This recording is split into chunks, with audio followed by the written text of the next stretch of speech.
have joining me from Osun State capital for more on the preparations for the election. Sarah, thank you so much for joining us. What more do we know about the preparations by, well, let's say the electoral observers ahead of Saturday to ensure smooth election?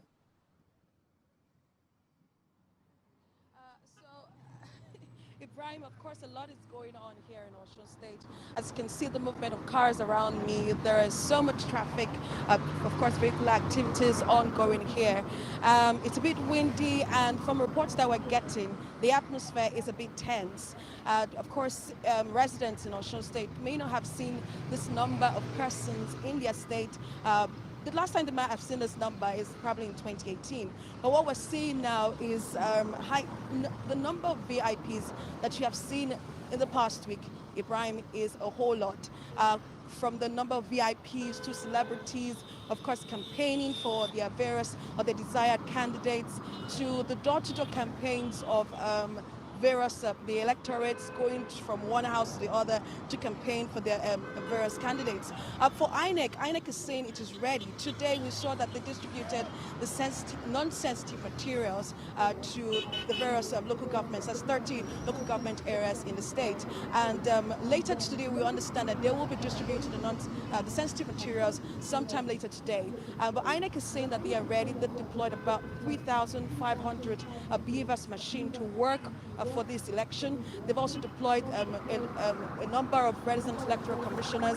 The police are also saying they are ready, of course, to see that this election is peaceful, is credible, is transparent, and that's what we're seeing around here. Of course, the people are excited. They're happy that they're going to be electing the next governor of their state. And from the data that we've seen from INEC, to show you that the people they want to be politically involved in this election. From the number as at Sunday, INEC says about 1.4 million PVCs have been collected already. These persons are not trying to look for passports out of the country or visas out of the country, and not trying to use this as a form of identification. They want to be involved in this electoral process. And by the eve of the election, which is tomorrow, we'll be getting from INEC a number, the definite number of PVCs that have been collected. The PVCs have been collected at 1.4 out of the 1.9 registered voters, according to INEC. So we see that a lot of persons want to be involved in this electoral process, and they get up for it. I tell you, you just saw a car pass by with the blaring horns, with the sirens. They just want to be part of this electoral process, and that we've seen played out in the past. Quite interesting in the revelation that you actually gave out there. But then we know that there is also an issue of vote buying, which people are saying that they really want to fight against, especially the electoral observers and the police also promising to ensure that that doesn't happen come Saturday. So what are the officials saying and the people themselves as regards this?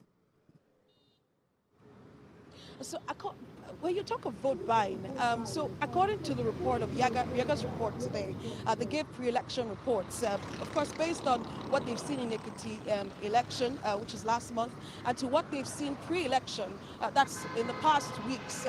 They according to YIAGA, they said that some political parties use the Salah period to induce voters. So we understand that they gave out livestock and food items, to canvass for votes. That's according to YIAGA. And they're also raising concerns about security and cult activities, that's intra-cult activities in one political party, how some cult groups are even threatening the two major political parties now that if they do not, give out payouts, they could threaten the peaceful conduct of the election in those areas. Some of the areas they mentioned, they mentioned Ilesha East, Ilesha West, they mentioned Oshogbo, which has like the highest number of polling units here, which is a very large city.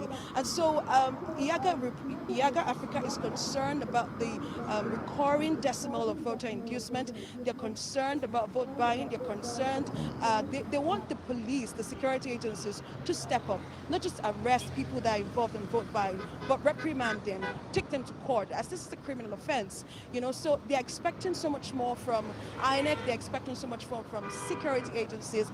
They're expecting a lot more from the EFCC. So as we're going to the elections, of course, expectations are high, and we'll wait to see what will happen on election day. Hopefully, this will not be a story that will be telling on election day. Makes sense. TVC News correspondent Sarah Ayeku live for us in Osogbo. Thank you so much, Sarah.